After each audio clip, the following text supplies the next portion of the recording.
얼마 전에 제 친구가 이렇게 질문을 했어요. 요즘에 그 인공지능이 많이 발전을 하잖아요. 그래서 인공지능이 너무너무 발전해서 어떤 사람의 기억을 컴퓨터에 저장을 해두면 이제 그것이 그 사람이 죽은 후에도 마치 그 사람이 살아있는 것처럼 기억도 하고 또 가족들하고도 이렇게 소통하면서 그렇게 영원히 살 수 있지 않을까. 그래서 저한테 물어보는 거예요. 아, 그게 영생이 아닌가? 라고 그렇게 이제 질문을 해서 저도 헷갈렸습니다. 여러분은 어떻게 대답하시겠습니까?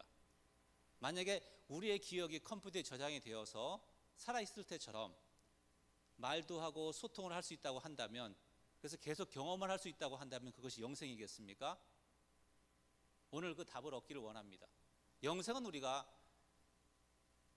예수를 믿을 때에 죽어도 부활한다는 그러한 것을 영생이라고 믿고 있습니다. 그런데 그것만이 영생의 전부라고 생각할 때에 우리는 어떤 문제가 있냐 하면, 오늘 나에게 닥치는 어려움들, 그거를 감당할 만한 힘을 얻지 못하는 것이죠. 우리는 많이 듣습니다. 죽어도 다시 부활할 것을 믿으면서 현재의 고난을 감내하라고 이야기하는 것이죠. 그러나 예수님이 말씀하시는 영생은 그것이 전부가 아닌 것입니다. 영생의 참된 의미를 모르기 때문에, 현재 우리가 누릴 수 있는 영생이 무엇인지 모르기 때문에 교리를 붙들고 생명력이 없는 그러한 마른 신앙생활을 하기 쉽습니다. 오늘 말씀을 통하여서 영생이 무엇인지, 우리가 어떻게 영생을 누릴 수가 있는지 도전받고 결단하는 은혜가 있기를 원합니다. 설교 말씀 제목이 아들을 통해 무엇을 주신다고요? 돈을 주시는 것이 아니고요, 성공을 주시는 것이 아니고요, 건강을 주시는 것도 아닐 수 있습니다. 생명을 주시는 아버지 하나님. 자, 여기에 보면 세 가지 요소가 나와 있습니다. 아들을 통해서 주시고요, 첫 번째. 두 번째, 생명을 주시고, 세 번째, 아버지 하나님의 뜻이다 하는 것입니다. 이 세 가지가 요한복음에서 말하는 복음의 핵심 요소라고 말할 수 있겠습니다. 우리가 잘 암송하는 요한복음 3장 16절, 하나님이 세상을 이처럼 사랑하사, 하나님께서 사랑하셨다는 것이 나오죠. 독생자를 주셨으니, 아들을 주셨으니, 왜요? 이는 저로 말미암아 멸망치 않고 영생을 얻게 하려 하심이라. 이렇게 요한복음 말씀은 복음이 세 가지, 아들을 통해 생명을 주시는 하나님, 아버지라는 것이 계속 반복되어서 나오는 것을 볼 수가 있습니다. 오늘 말씀을 보면 예수님께서 오병이어의 기적을 행하셨습니다. 보리떡 5개로 5,000명을 먹이셨죠. 자, 그 당시에 이 밥을 먹는다는 사실은 엄청난 그러한 복이었습니다. 왜냐하면 이 당시가 마침 유월절 전이었거든요. 유월절은 첫 이삭을, 첫 추수를 하는 그 시기이기 때문에 가장 배고플 때입니다. 그리고 그 당시에 95%가 넘는 사람들이 아주 빈곤한 가운데 살았습니다. 그러니까 하루 한 끼, 아니 하루에 음식을 먹고 산다는 것 자체가 큰 도전이었죠. 그때 예수님께서 그들에게 먹이십니다. 보리떡 5개로 5,000명을 먹이시니까 사람들이 어떻게 합니까? 예수님을 우리의 왕으로 삼으면 이제는 먹고 살 걱정 없겠다. 그래서 예수님을 쫓아다닙니다. 그때 예수님께서 27절에 이렇게 말씀을 하십니다. 같이 한번 읽겠습니다. 썩을 양식을 위하여 일하지 말고 영생하도록 있는 양식을 위하여 하라. 이 양식은 인자가 너에게 주리니 인자는 아버지 하나님께서 인치신 자니라. 여기에도 보면 이제 세 가지 요소가 나오죠.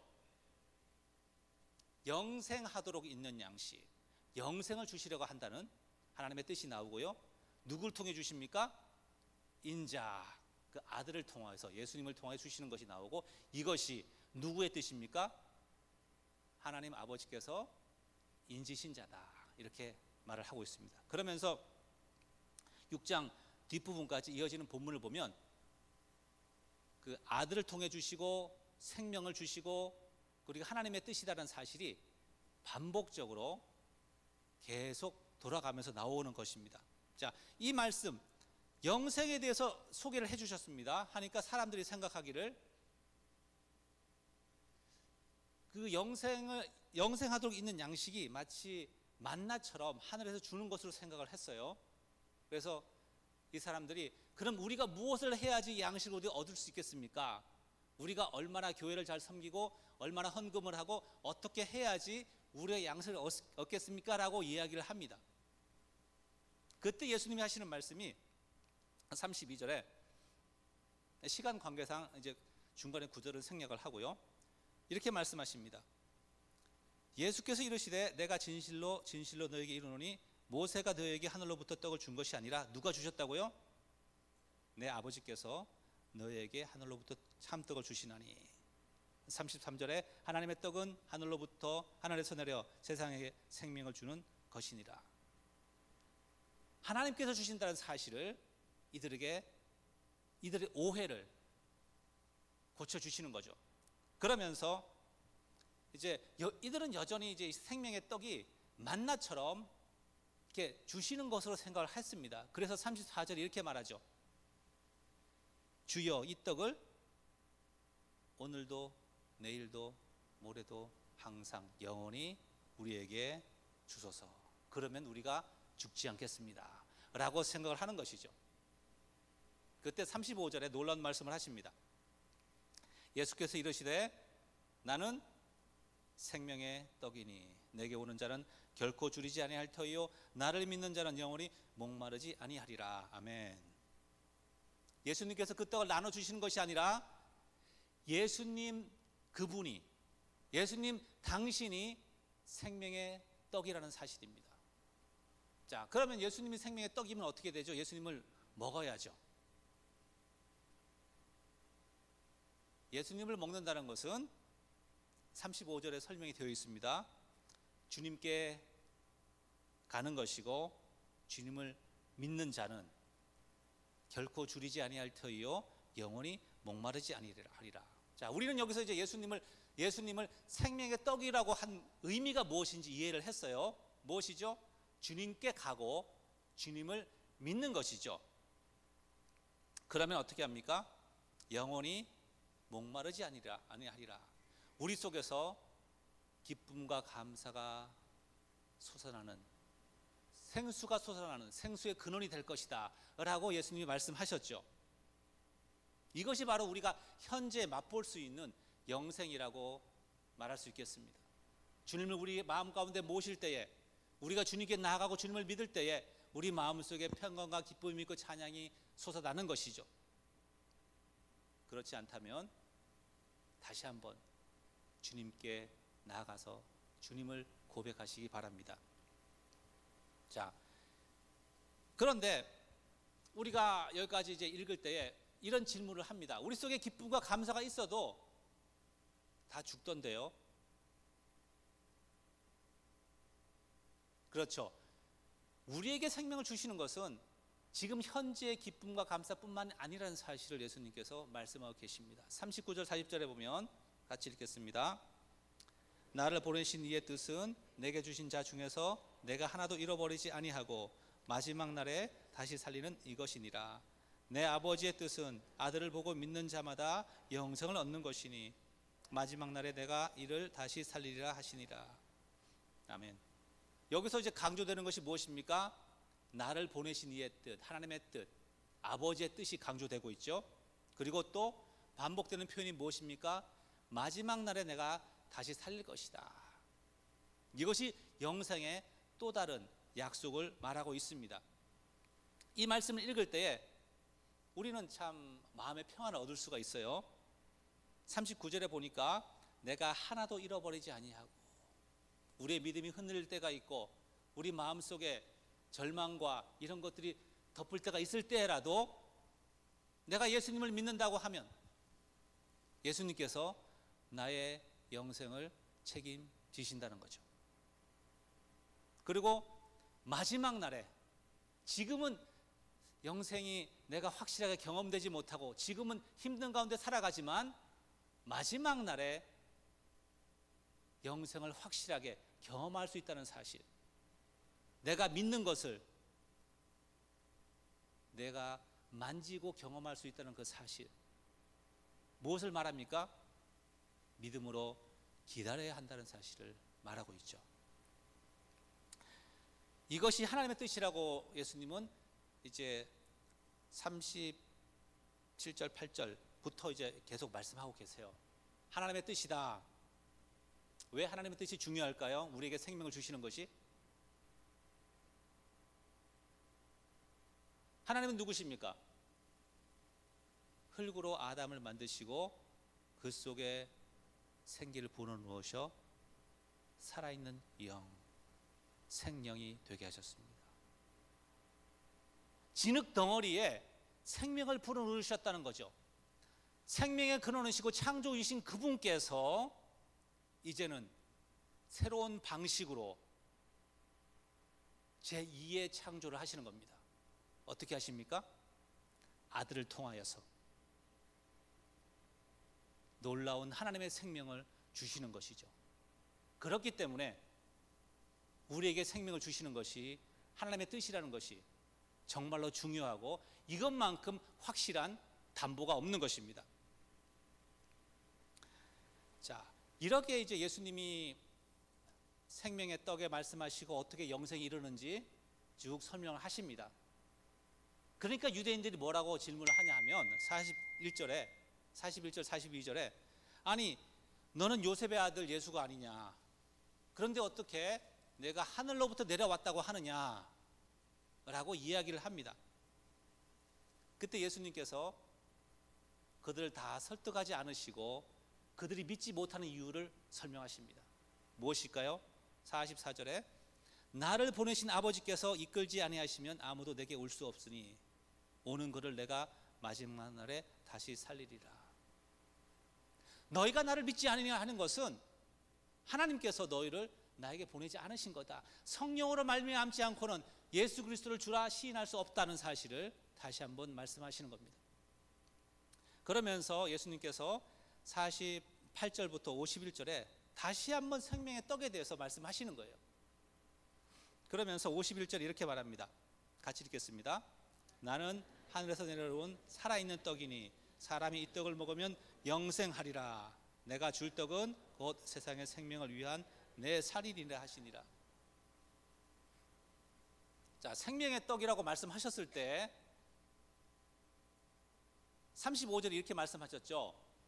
내게 오는 자는 결코 줄이지 아니하고 나를 믿는 자는 영원히 목마르지 아니하리라. 그래서 우리가 생각하기를 생명의 떡이란 이야기는 비유구나, 예수님을 깨우고 예수님을 믿으라는 뜻이구나 라고 생각을 했어요. 그런데 예수님이 한 발자국 더 나가시는 겁니다. 51절에 뭐라고 하시죠? 그 떡이 내 살이니라. 예수님은 정말로 진지하게, 농담하시는 거 아닌 것 같아요. 진지하게 말씀하십니다. 왜 생명의 떡이라고 하실까? 예수님께 나아가고 예수님께 믿는다고 그러한 표현을 썼으면 나는 목자다, 나를 따라오너라 라고 이야기하면, 내가 선생이니까 내 말을 들어라라고 얘기한다면 훨씬 더 이해가 쉬울 텐데 왜 생명의 떡이라 라고 내 살이라고 까지 이야기를 하시겠습니까? 54절 말씀 같이 읽겠습니다. 내 살을 먹고 내 피를 마시는 자는 영생을 가졌고 마지막 날에 내가 그를 다시 살리리니. 마지막 날에 내가 그를 다시 살린다는 표현 계속 반복되고 있죠. 그러면서 뭐라고 하냐면 내 살만 나오는 것이 아니고 뭐가 또 나왔습니까? 내 피, 살과 피. 그 당시에 초대교회 때 성만찬을 하면서 이제 주님의 살과 피를 이제 나누는 그런 하면서 사람들이 하니까 예수 안 믿는 사람들이 교회를 핍박했던 이유 중에 하나가 그겁니다. 이 사람들은 식인 문화를 가지고 있다. 사람의 살과 사람의 피를 어떻게 마시냐, 이제 그렇게 했습니다. 그런데 오늘 본문을 보니까 의심할 만해요. 실제로 예수님이 한 번 이야기한 것이 아니고 55절에 보니까 내 살은 참된 양식이요 내 피는 참된 음료로다. 계속 살과 피를 말씀하고 계신 겁니다. 그리고 여기 이제 54절부터 뒤에 이런 본문에 보면 살을 먹는다 했을 때 그 먹는다는 단어, 그 앞에서 먹는다는 표현은 그냥 일반적으로 먹는다는 뜻이에요. 그런데 요 54절부터 57절에 있는 먹는다는 뜻은 씹어서 먹는다는 단어를 사용하고 있습니다. 단단한 음식을 씹어서 먹는 거예요. 무슨 말일까요? 한 번에 씹을 수가 없죠. 삼킬 수가 없죠. 지속적으로 되새김질 하듯이 계속 씹어서 먹는 것을 이야기하고 있습니다. 예수님은 내 살을 그렇게 씹어 먹듯이, 껌을 씹듯이 계속 지속적으로 씹어서 먹는 자는 생명이 있다고 말하는 것입니다. 무엇일까요? 예수님의 말씀을 늘 묵상하고 그분을 계속적으로 생각하는 그런 삶을 이야기하고 있는 것입니다. 그러면서 여기서 54절에 보니까 영생에 대해서 두 가지를 말씀하고 있어요. 영생이 무엇인지. 자, 내 살을 먹고 내 피를 마시는 자는 54절에 보니까 영생을 가졌고, 현재형이죠. 지금 영생을 가졌다는 것입니다. 두 번째, 마지막 날에 내가 그를 다시 살릴 것이다. 마지막 때에 부활의 몸을 얻을 것이다 라고 이야기하고 있습니다. 자, 여전히 우리에게 풀리지 않은 문제가 하나 있습니다. 예수님의 살과 피를 먹는 것이 정말 무엇을 의미하는가? 그분을 묵상하고 그분의 말씀을 생각하고 라고 생각한다면 그냥 그렇게 말씀하시지 왜 살과 피라는 비유를 사용하실까라는 그런 질문을 우리가 가질 수 있고요. 또 그것이 어떻게, 우리가 실제로 예수님의 살과 피를 먹는 건 아니잖아요. 그죠? 어떻게 영생과 상관이 있을까라는 질문을 우리가 할 수가 있습니다. 56절에 같이 읽습니다. 내 살을 먹고 내 피를 마시는 자는 내 안에 거하고 나도 그의 안에 거하나니.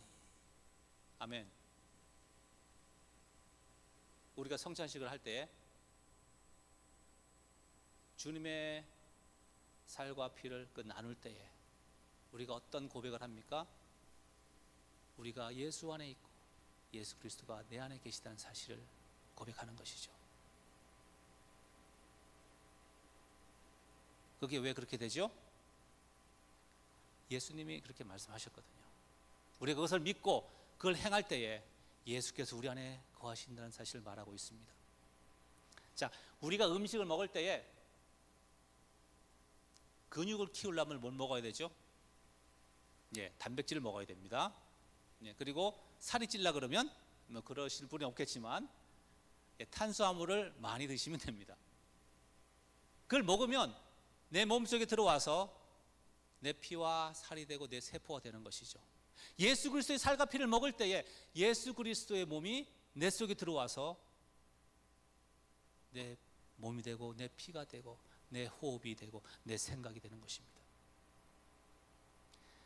예수님의 사명이 나의 사명이 되고 주님과 내가 하나가 되는 것, 이것 때문에 주님이 내 살을 먹고 내 피를 마신다는 말씀을 하셨다고 생각을 합니다. 그러면 이제 어떻게 주님과 하나 되는 것이 우리에게 생명을 줍니까? 57절에서 설명을 하고 있습니다. 57절 읽겠습니다. 살아계신 아버지께서 나를 보내심에 내가 아버지로 말미암아 사는 것 같이 나를 먹는 그 사람도 나로 말미암아 살리라. 아멘.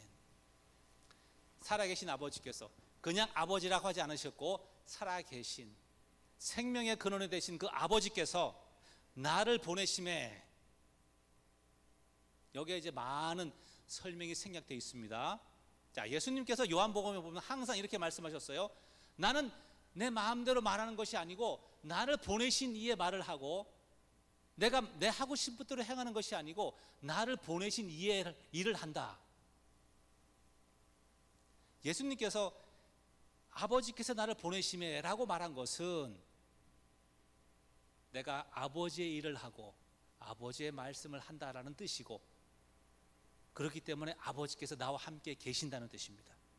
자, 그러면 이렇게 이제 바꿀 수 있을 것 같아요. 50절을 살아계신 아버지께서 나와 함께 계심에 내가 아버지로 말미암아 사는 것 같이, 생명의 근원이신 아버지께서 나와 함께 계시기 때문에 내가 이 땅에서 살아있다. 예수님이 그렇게 주님과 하나님과 늘 동행하셨고 하나님의 영으로 이 땅에 살아가셨으며, 그리고 십자가에 죽으신 다음에도 그 쓰고 계신 하나님의 영으로 말미암아서 다시 부활하신 것이죠. 동일한 원리로 예수 그리스도께서 우리 안에 계실 때에 나를 먹는 그 사람도 나로 말미암아 살 것이다. 이것이 영생의 원리입니다. 어떻게 영생을 얻는다고요? 부활하신 예수 그리스도께서 내 속에 계시기 때문에 이 시간에도 내가 영생을 가졌고 죽음을 지날 때 옷을 그냥 바꿔 입는 것입니다. 그것이 주님이 약속하신 영생인 것이죠. 그래서 주님께서 이렇게 말씀하시죠. 51절에 보니까 나는 하늘에서 내려온 어떤 떡입니까? 살아있는 떡. 예. 살아있는 음식을 드셔보신 적 있죠? 예. 여기서 이제 그런 단어예요. 살아있는 떡. 예수님이 내 속에 살아 계시기 때문에 내가 힘들고 어려울 때 나를 움직이게 하는 것이 누굽니까? 예수 그리스도의 생명이 나를 움직이게 하는 것이죠. 환난 가운데 기뻐할 수 있으며 육체의 죽음을 맞이하게 되어도 살아계신 예수 때문에 내가 다시 살아나게 되는 것입니다. 말씀을 정리합니다. 아들을 통해 생명을 주신 하나님, 여러분 영생에 대해 얼마나 아셨습니까? 인공지능에 의해서 우리의 기억이 영원히 가고 우리가 영원히 존재한다고 할지라도 그것은 영생이 아닙니다. 성경이 말하는 영생이 아닙니다. 왜 그렇죠? 그 안에 예수 그리스도가 없기 때문에. 저는 이렇게 말할 수 있을 것 같아요. 하나님이 없는 영원한 삶은 지옥이다. 영생은 무엇입니까? 하나님과 함께하는 삶, 그리스도와 함께하는 그런 삶이 영생인 것이죠. 우리의 그런 생명을 주시기 위해서, 우리에게 그분의 살과 피를 주시기 위해서 예수님은 그 생명을 내어주셨습니다. 그것이 누구의 뜻이라고요? 하나님의 뜻입니다. 우리가 지금 이렇게 육체가 있고 피가 있고 느끼고 움직이는 것 얼마나 생생합니까? 왜 우리가 존재하죠? 하나님께서 그렇게 만드셨기 때문에 우리가 여기 있는 것입니다. 그러면 두 번째 창조, 예수 그리스도를 통한 두 번째 창조도 그렇게 생생할 것입니다. 그러한 영생의 소망, 영생을 경험하시고 또 그런 소망하시는 사순절 기간 또 고난주간 되시기 원합니다. 기도하십니다.